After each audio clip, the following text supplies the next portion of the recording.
Hello friends, welcome to Pavithra life style. நம்ம இன்றைக்கி இந்த வீடியோவில் ரொம்ப டேஸ்டான கிறிஸ்பியான மெதுவடை செய்கிறது எப்படின்னு தான் பார்க்க போகிறோம். வாங்க எப்படி செய்கிறதுன்னு பார்த்துடலாம். இன்றைக்கி கிரைண்டரில் தான் அரைச்சிருக்கேன் இந்த மாவு. நீங்கள் வேணும்னா மிக்சிலையும் இதே ப்ராசஸை ஃபாலோ பண்ணிக்கலாம்.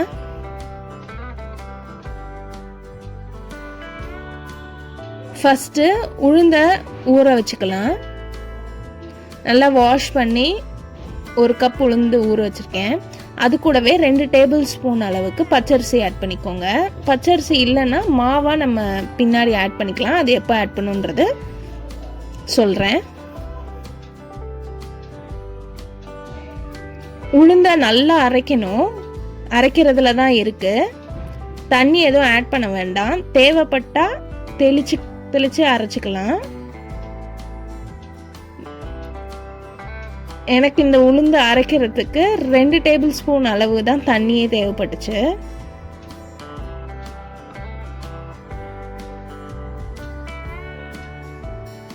நீங்கள் தண்ணி நிறையா ஊற்றி அரைச்சிட்டிங்கன்னா எண்ணெய் குடிக்கும் நிறையா.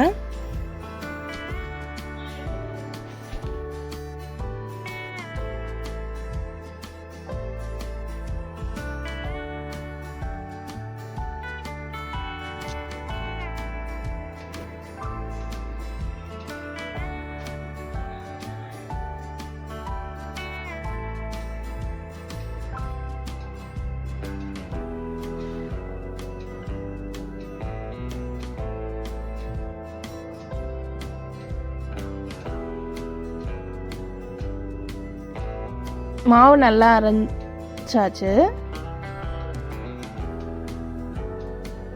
இந்த அளவுக்கு தான் நான் தண்ணியே யூஸ் பண்ணியிருந்தேன். இப்போ மாவோட கன்சிஸ்டன்சி இந்த மாதிரி தொட்டு பார்த்தா ஒட்டக்கூடாது. நல்லா வெண்ணெய் மாதிரி இருக்கணும். அப்போ தான் உளுந்த வடை நல்லா கிறிஸ்பியாக வரும், ஆயில் குடிக்காது.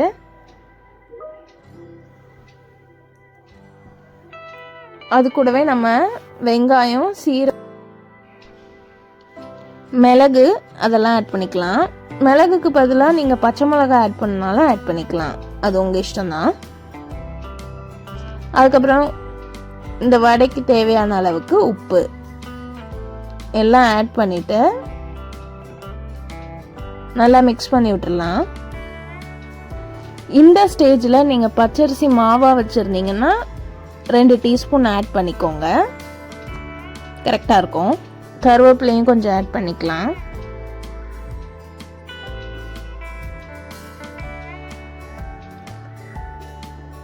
நல்லா இந்த மாதிரி மிக்ஸ் ஆனதும் ஒரு கடாயில் ஆயில் ஊற்றி எண்ணெய் சூடாகட்டும்.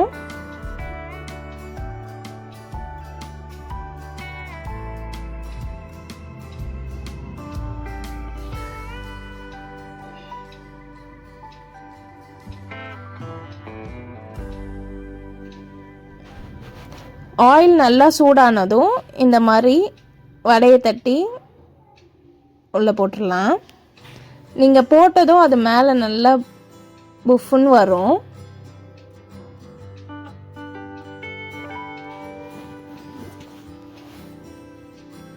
அதுக்கப்புறம் நல்லா ஒரு கோல்டன் ப்ரௌன் ஆகிற வரைக்கும் திருப்பி விட்டு வேக வைக்கணும். இப்போ தான் நம்ம சேனலை ஃபஸ்ட் டைம் பார்க்குறீங்கன்னா மறக்காமல் சப்ஸ்கிரைப் பண்ணிக்கோங்க. அப்படியே பெல் ஐக்கனும் ஆலில் வச்சுக்கோங்க. அப்போ தான் நம்ம போடுற ஒவ்வொரு வீடியோவும் உங்களுக்கு நோட்டிஃபிகேஷனாக வரும். ஒரு சைடு வெந்துருச்சு, நெக்ஸ்ட் சைடு திருப்பி போட்டுக்கலாம்.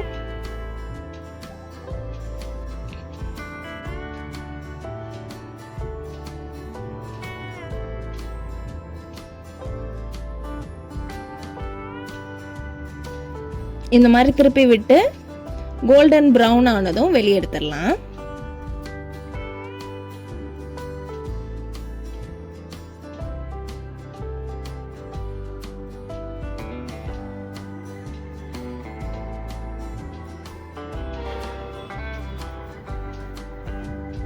கண்டிப்பாக நீங்களும் ட்ரை பண்ணி பார்த்துட்டு எப்படி வந்ததுன்னு கமெண்ட்டில் சொல்லுங்கள். உங்கள் ஃப்ரெண்ட்ஸ் அண்ட் ஃபேமிலிக்கு ஷேர் பண்ணிக்கோங்க. அவ்வளோதான், நம்மளோட மெதுவடை ரெடி ஆயிடுச்சு. இதுக்கு நல்ல ஒரு சட்னி அரைச்சி வச்சு சாப்பிட்டோன்னா டேஸ்ட் அல்டிமேட்டாக இருக்கும்.